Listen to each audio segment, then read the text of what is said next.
So hello everyone, there is a vacancy और इस vacancy के बारे में मैं बता रही हूँ आपको। और A B C group A B C तीनों की वैकेंसी है, सीबीएसई के अंदर आई हुई है। तो अगर आप फिल करना चाहते हैं तो वीडियो को एंड तक देखिएगा। इंपॉर्टेंट पॉइंट्स डिस्कस किए हुए हैं कि आपको फिल करना चाहिए या नहीं, तो आप बाद में डिसाइड कर सकते हैं। तो सबसे पहली इंपॉर्टेंट चीज जो सीबीएसई की तरफ से नोटिस आया है वो आया है असिस्टेंट सेक्रेटरी का। तो assistant secretary, assistant director, professor, assistant accounts officer, superintendent, junior translational officer, junior accountant, junior assistant, इन सबकी पोस्टें निकली हैं।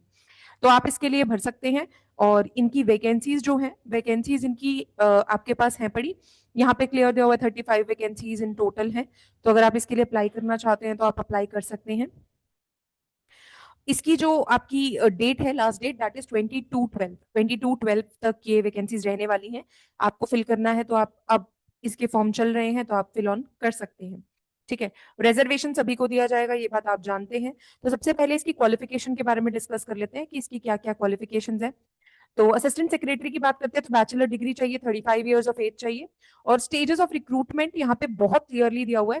Tyre 1 MCQ based preliminary screening examination, objective type and descriptive type, written main examination, और इसके बाद आता है टायर 3 इंटरव्यू। ठीक है। तो तीन वेज में आपका पेपर होने वाला है। तो आप देख लीजिए, आप अगर तैयारी कर रहे हैं इसकी तो आप इसके लिए अप्लाई कर सकते हैं। अगर बात करें असिस्टेंट प्रोफेसर की, असिस्टेंट डायरेक्टर की, एकेडमिक्स, ट्रेनिंग, स्किल एजुकेशन, तो पोस्ट ग्रेजुएट डिग्री चाहिए 55% मार्क्स के साथ, बीएड चाहिए, एमएड चाहिए, और इक्विवेलेंट फ्रॉम रिकॉग्नाइज्ड यूनिवर्सिटी। अगर आपके पास बीएड है, एमएड है, तो आप आराम से इसके लिए अप्लाई कर सकते हैं। ये डिजायरेबल है, जरूरी नहीं है। 30 ईयर्स एज होनी चाहिए। एमसीक्यूज बेस्ड पेपर होने वाला है, टायर 1, 2, 3। ठीक है। और इसके साथ ही आपके पास अकाउंट्स ऑफिसर की वैकेंसी आ जाती है। अगर आप बैचलर्स डिग्री है आपके पास फ्रॉम अ रिकॉग्नाइज्ड यूनिवर्सिटी, तो आप इसके लिए अप्लाई कर सकते हैं। ठीक है। जिसमें cost accounting as one of subject होना चाहिए। और बैचलर्स डिग्री अगर आपके पास है तो आप अप्लाई कर सकते हैं ये वाला। और बैचलर्स डिग्री अगर आपके पास है फ्रॉम अ यूनिवर्सिटी, किसी भी यूनिवर्सिटी के अंडर, सेंट्रल या स्टेट गवर्नमेंट, तो आप अप्लाई कर सकते हैं। पोस्ट ग्रेजुएट अगर आप हैं और आपके पास post accounting as a subject है तो आप अप्लाई कर सकते हैं। और एमबीए इन फाइनेंस है, चार्टर्ड अकाउंटेंट है, आईसीडब्ल्यू है, तो आप अप्लाई कर सकते हैं। 35 ईयर्स आपकी एज। अगर एक्सपीरियंस है that is desirable, not required. ठीक है। डिजायरेबल है, रिक्वायर्ड नहीं है। तो आप ध्यान से इसको फॉर्म को फिल करिए। अगर आप एप्लीकेबल है तो प्लीज गो फॉर इट। ठीक है। तो ये आप फिल कर दीजिए और नेक्स्ट पे चलते हैं। स्टेजेस ऑफ रिक्रूटमेंट की अगर बात करूं, सेम सबका चल रहा है। टायर 1 दैट इज एमसीक्यू, आपका प्रीलिमिनरी होगा, स्क्रीनिंग टेस्ट होगा।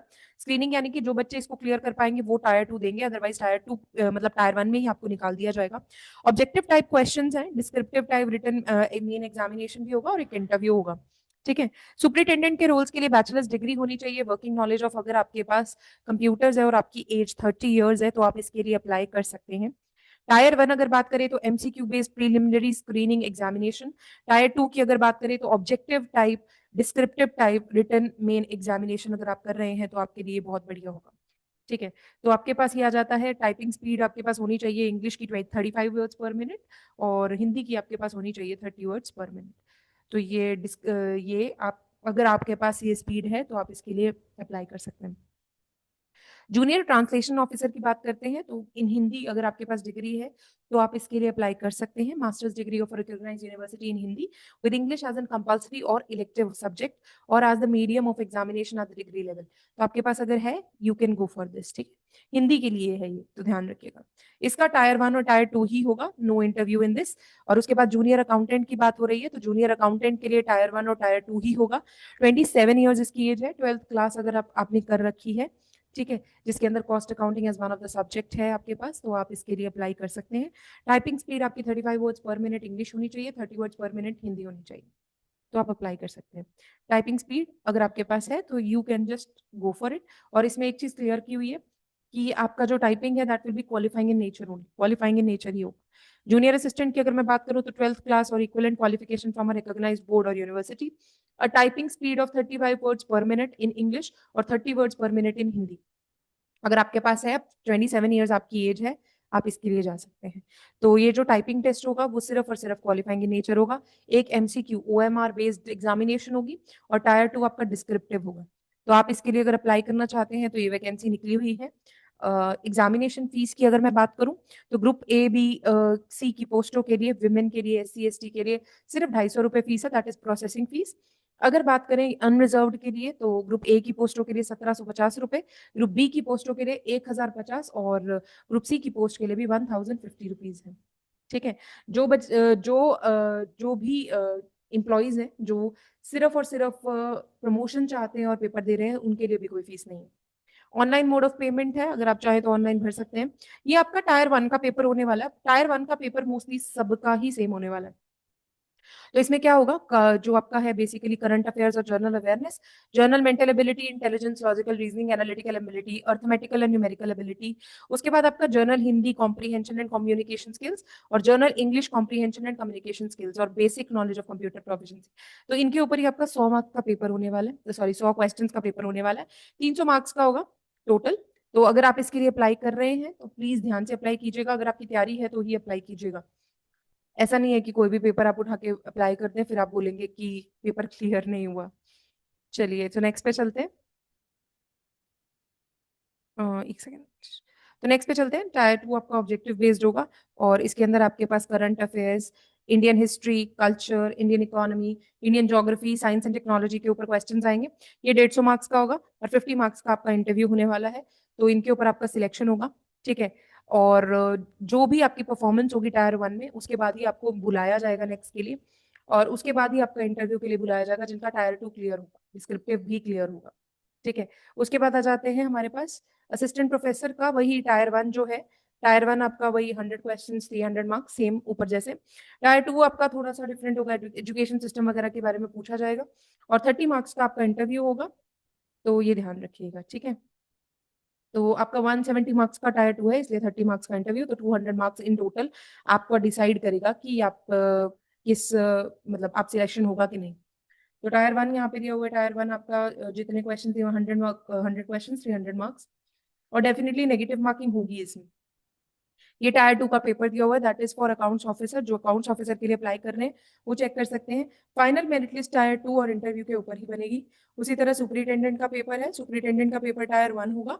टायर 2 और जो टायर 2 होगा 150 मार्क्स का आपका टायर 2 होगा।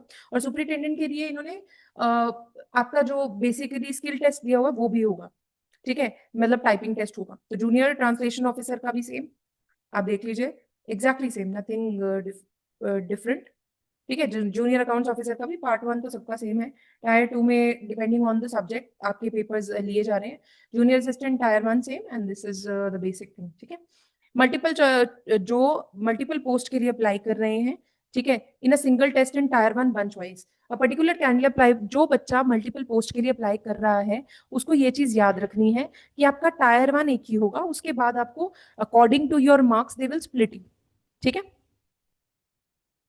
याद रहेगा ये चीज। और इसके अंदर जो भी बच्चे अप्लाई कर रहे हैं ध्यान से अप्लाई कीजिएगा, क्योंकि टायर 1 आपका डिसाइडिंग फेज होगा। Tier 2 will be conducted as the level, and syllabus will remain same for tier 2।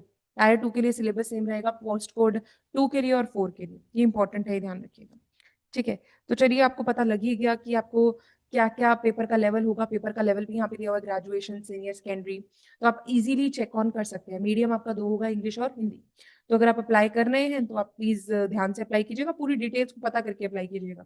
City of examination आपके पास ये सारी सिटीज हैं जो आपको दी हुई हैं। ठीक है। पंजाब के लिए जैसे इन्होंने लुधियाना दी हुई है, तो every state has a city. तो अगर आपके पास में है तो आप अप्लाई कर सकते हैं। ठीक है। तो और मार्किंग स्कीम में मैंने बताया नेगेटिव मार्किंग होगी, 1 mark will be deducted for every wrong question. ठीक है। और टायर 2 का एग्जामिनेशन आपका रिवैल्यूएट नहीं होगा, ये ध्यान रखिएगा। इंपॉर्टेंट इंस्ट्रक्शंस कैंडिडेट्स को सबको दी हुई हैं। अनफेयर मीन्स, ये तो बेसिक इंस्ट्रक्शंस है, मैं वो चीजें बता भी नहीं रही हूँ जो नहीं जरूरत है, तो आप ये चेक कर लीजिए। आप post in previous advertisement dated, जो पोस्टें थी वो एडजस्ट हो चुकी हैं यहाँ पे सारी की सारी। इनके लिए अगर आप अप्लाई करेंगे तो पेपर आपका आगे आएगा। मेरे हिसाब से जो बच्चे एप्लीकेबल हैं और जिनका सेंटर बनता है, यानी कि जिनका सेंटर पास पड़ता है, वो ही अप्लाई करे इसके लिए।